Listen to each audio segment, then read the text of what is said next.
Domingo frente a la ventana, en un soleado día, contempla el camino con ansias de escapar del hastío. Hace el recuento de su vida y lo que antes era importante, ahora perdió valor.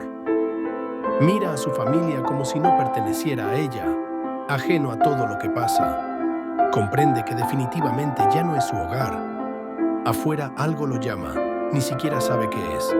Una inalterable decisión emerge. No puede seguir allí, porque su alma perece.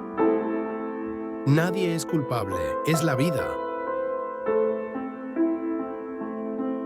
Cierra la puerta tras de sí, mira el cielo azul, inhala muy hondo, como si con nueva energía volviera a nacer.